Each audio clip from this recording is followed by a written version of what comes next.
wow, what a ride your stock has been on, but what a company you've been slowly building here. And I want to get your first take. 20 years? Sound right? No. Right. Not right at all. So there are many different approaches to building quantum computers. Some of them will take many years to mature. But at D-Wave, we selected an approach that is actually commercial today. And this is a really important point. We have customers that are using our systems today in support of their business operations. So not 20 years, but today. Alan, can you talk a little bit more about those products and how customers are already putting it to commercial use? Sure. So the approach that we've taken to quantum computing is called annealing. And it's quite different from what everybody else in the industry does. We've been working on this for 15 years. We're on our 5th generation system. So we have companies like NTT Docomo that is using our quantum computers to optimize resources at cell towers, allowing them to support up to 15% more phones per tower. We've got other companies like Pattison Food Group. We've got companies that are getting near commercialization, companies like Interpublic Group, or companies like MasterCard. Alan, to follow up on the development and this timeline that is much in debate now, there is another question hanging over quantum computing, and that is the degree of government support that the industry might need and might be seeing. What more can Washington do to help support development in this area?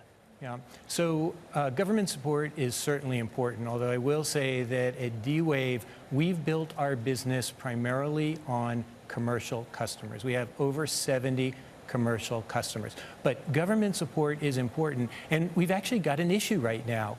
The National Quantum Initiative, which is the premier U.S. government funding mechanism for quantum, was passed during Trump's first administration.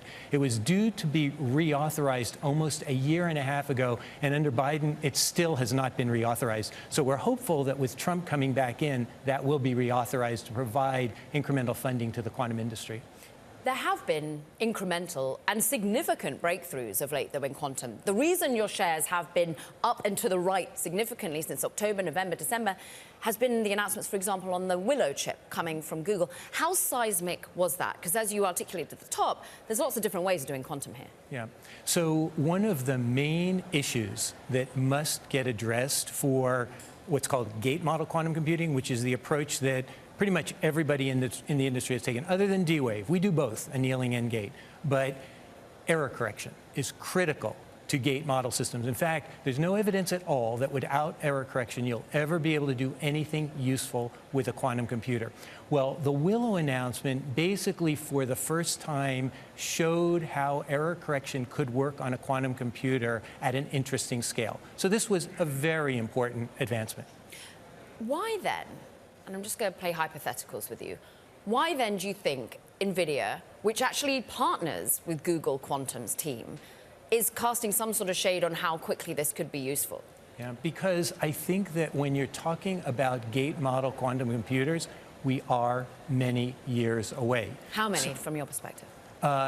It could be 7, 10, 15. We are many years away. But what Jensen got wrong was that he didn't recognize the fact that there's more than one approach to quantum.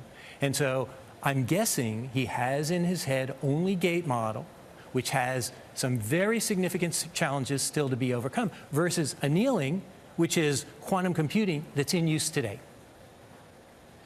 Alan, what are some of the limitations that are currently posing a challenge or even an obstacle to further development of the kind that you just talked about?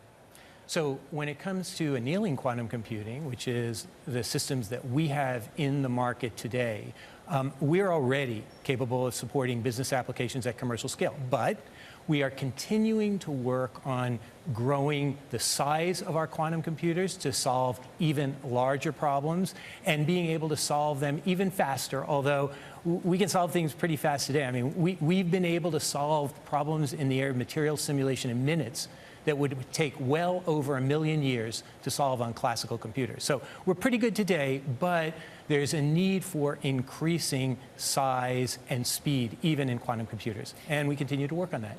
What's interesting is you, got swept up, your share price got swept up in the exuberance when perhaps there were breakthroughs being made in a different type of quantum computing. We've got plenty of other players all seeing retail investors jump in, new exuberance around the next field of innovation. How has your shareholder base changed? You're offering potentially up to $150 million new shares. You're making the most of it.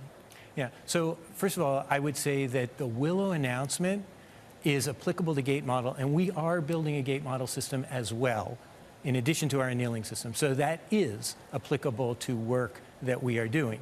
It's just that with our annealing computers, that's not required today, and we are commercial today. As far as financing the company, we recently announced that we now have over $170 million in the bank. So we've got the cash we need to execute. We will always be looking for opportunities to increase that if we can do it with limited dilution. We are very sensitive to dilution in the stock.